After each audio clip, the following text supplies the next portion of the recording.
Abang ojek ini kaget banget dia dapat orderan makanan dan ternyata yang order itu asli guys, ini serem banget. Jadi dia itu pekerja paruh waktu. Jadi siangnya itu dia kerja di tempat lain, sorenya itu dia jadi driver online yang nganterin makanan dan pas malam dia dapat orderan nih. Pas ditanya teman-temannya, temennya tuh nggak tahu lokasi pastinya itu di mana, tapi dia ikutin maps aja kan dan tiba di suatu tempat. Dia perhatiin ini mana tempatnya sih, mana orangnya, dan pas dia lihat ternyata dia ada di kuburan dong. Dan itu langsung kaget, dia langsung lari dari kuburan itu. Karena emang butuh banget uang, akhirnya ya udah dia lanjutin kerjaannya dong. Dia dapat orderan lagi nih tengah malam. Dan kali ini di sebuah apartemen guys, diketok-ketok keluar cewek. Cewek ini bingung siapa yang order, tapi dia lihat lagi, ini persis kok mapnya. Driver ini akhirnya bilang, yaudah saya telepon aja deh nomornya yang order. Dan teleponnya ternyata bunyi di dalam rumah. Tapi suaminya tuh bilang itu bukan handphone gue. Dan ternyata pas mereka cek handphone yang ada di dalam rumahnya itu, asli guys, lanjut part 2, serem banget. Karena dikira orderan fiktif nih, si abangnya nelpon dong ke handphone yang ada di aplikasi handphonenya. Dan ternyata bunyi handphonenya di dalam rumah ini. Bener-bener asalnya tuh dari dalam rumah ini. Ceweknya bingung, itu kok kayak ringtone-nya aku kenal ya, tapi itu bukan handphone suaminya. Dan suaminya bilang, iya deh, kayaknya nada dering handphonenya kayak pernah denger, tapi di mana gitu lupa. Dan akhirnya mereka inget nih. Dan suaminya ini akhirnya bilang, itu handphone bapak saya tuh nada deringnya. Si drivernya bilang, ya udah panggilin bapaknya dong, tinggal bayar nih, bereskan urusan. Tapi akhirnya mereka tuh bilang, bapak saya tuh udah meninggal, bukan makhluk hidup lagi. Langsung si driver ojol ini stres banget karena siapa yang order kalau gitu. Akhirnya karena mereka juga panik, hampir berantem nih kan. Akhirnya ya udah dibayar sama si istrinya dan dia pulang. Dan dari kasus ini, si driver ini akhirnya memutuskan untuk gak mau lagi ngambil orderan di tengah malam kayak gitu. Lagi nyobain makanan di restoran baru, sampai akhirnya satu temennya kaget karena dia ngeliat sesuatu di makanannya. Asli guys, ini serem banget. Jadi waktu itu tuh lagi rame banget, ada satu restoran baru yang katanya itu rame banget karena enak. Ini yang punya restorannya nih, dan dia itu nyediain dumplings. Akhirnya mereka semua mesen. Dan mereka tuh mesen banyak banget karena wanginya enak banget. Sampai akhirnya temennya kayak makan lahap banget kan. Katanya tuh, wah enak banget nih restoran baru, pantesan rame. Sampai temennya katanya, kok ada yang nyangkut ya? Pas dia keluarin, ternyata ada kuku manusia guys. Langsung dong temen-temennya kayak pada enak gitu dan kayak marah-marahin yang punya restoran. Yang punya restorannya kayak nggak ngaku dan dia bingung sendiri, akhirnya laporin polisi.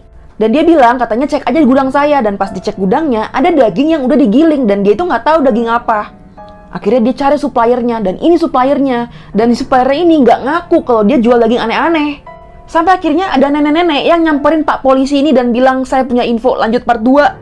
Si nenek ini akhirnya bilang ke Pak Polisi, Pak, saya ngeliat tukang daging itu sering bawain orang-orang miskin di pinggiran jalan terus dibawa ke rumahnya. Tapi saya bingung kenapa setiap orang itu masuk ke rumahnya nggak ada yang pernah keluar. Dan tiap malam setiap saya intip dari jendela, itu semacam ada bayangan-bayangan putih, orang-orang yang berkumpul dan mata-matanya itu kayak gak ada nyawanya. Dari situ dia takut kan, wah kayaknya gak ada yang gak beres nih di tempat itu. Sampai akhirnya Pak coba cek lubang-lubang yang ada di rumahnya. Akhirnya polisi ngelakuin penggalian kayak gini kan, massal. Sampai akhirnya dia nemuin satu pintu menuju ke bawah tanah. Dan akhirnya dia buka dong, pas dibuka itu bau busuk kemana-mana. Akhirnya polisi ini masuk ke bawah dan pas dilihat di center bener-bener. Di situ banyak banget alat-alat perdagingan, potong-potongan, dan ada tubuh-tubuh manusia.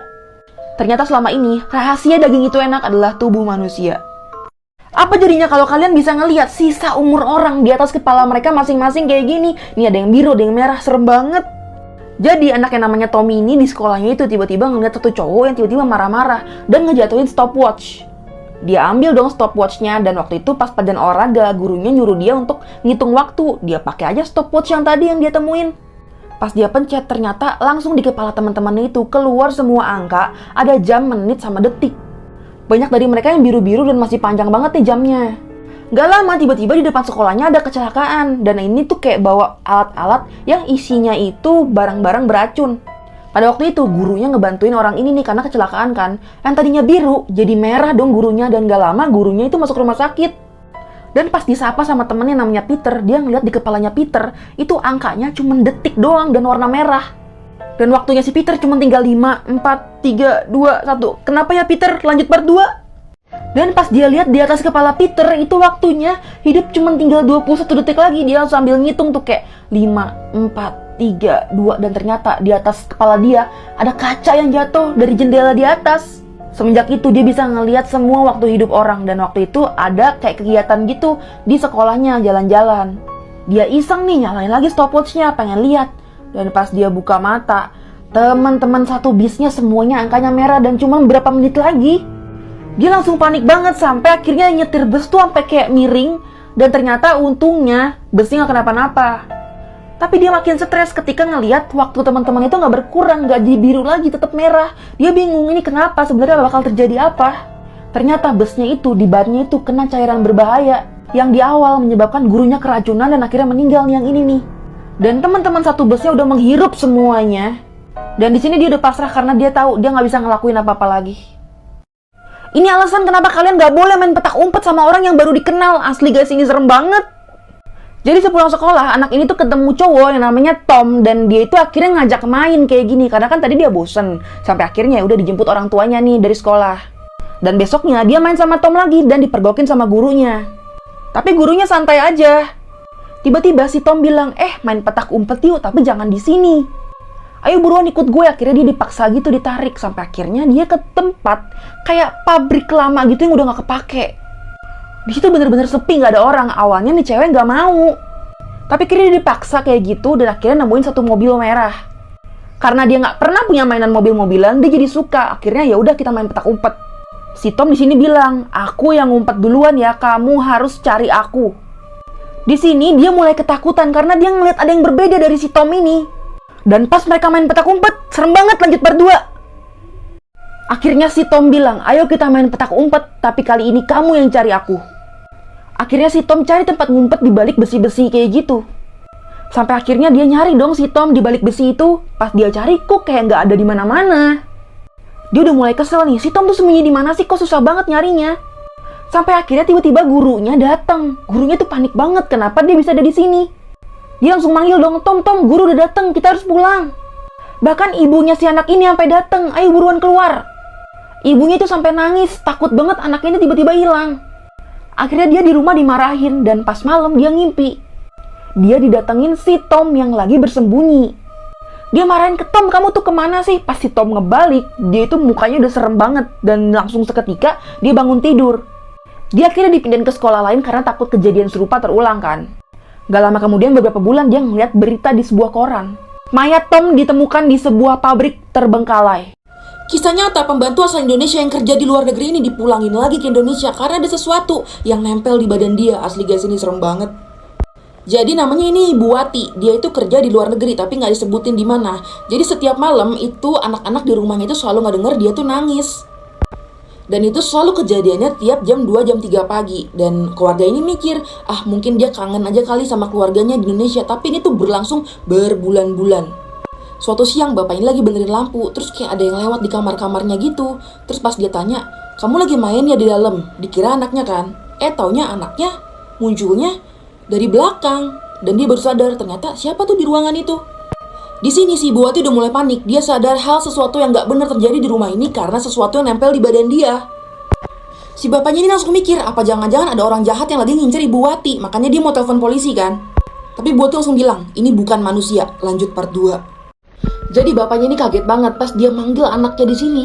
Kok gak keluar-keluar, gak ada yang respon. Tapi setelah tahu ternyata anaknya itu lagi main di ruangan tengah dan anak itu muncul dari sini, bapaknya kaget. Bapaknya langsung mikir, tadi di ruangan itu berarti siapa yang lari-lari? Mereka langsung mikir ada sesuatu yang aneh terjadi di kamarnya setelah Ibu Wati itu nangis-nangis terus tiap malam. Dan ternyata emang ruangan itu pas dicek gak ada orang. Si Ibu Wati ini langsung kaget. Karena sebenarnya si Ibu Wati ini tahu orang yang tadi dilihat sama keluarga ini tuh di ruangan itu siapa. Langsung si bapaknya ini langsung kayak bilang, wah jangan-jangan ini pasti orang jahat nih yang ngincer Ibu Wati. Ditelepon lah itu 911 kan. Dia langsung bilang ke bapaknya, jangan telepon polisi, karena ini nggak ada hubungannya sama polisi. Tapi ini adalah sesuatu yang nempel di badan saya yang dikirim sama orang Indonesia juga untuk melindungi saya waktu saya kerja di sini. Diusir ke pendeta pun nggak ngaruh, sampai akhirnya ibu Wati ini dipulangin lagi ke Indonesia karena dirasa sudah menakutkan. Jadi bapaknya ini kaget banget pas dia manggil anaknya di sini. Kok nggak keluar-keluar, gak ada yang respon. Tapi setelah tahu ternyata anaknya itu lagi main di ruangan tengah dan anaknya itu muncul dari sini, bapaknya kaget. Bapaknya langsung mikir, tadi di ruangan itu berarti siapa yang lari-lari? Mereka langsung mikir ada sesuatu yang aneh terjadi di kamarnya setelah Ibu Wati itu nangis-nangis terus tiap malam. Dan ternyata emang ruangan itu pas dicek gak ada orang. Si Ibu Wati ini langsung kaget. Karena sebenarnya si Ibu Wati ini tahu orang yang tadi dilihat sama keluarga ini tuh di ruangan itu siapa. Langsung si bapaknya ini langsung kayak bilang, wah jangan-jangan ini pasti orang jahat nih yang ngincer Ibu Wati. Ditelepon lah itu 911 kan.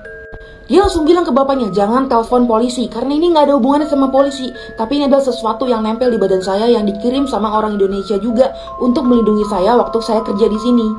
Diusir ke pendeta pun nggak ngaruh, sampai akhirnya Ibu Wati ini dipulangin lagi ke Indonesia karena dirasa sudah menakutkan.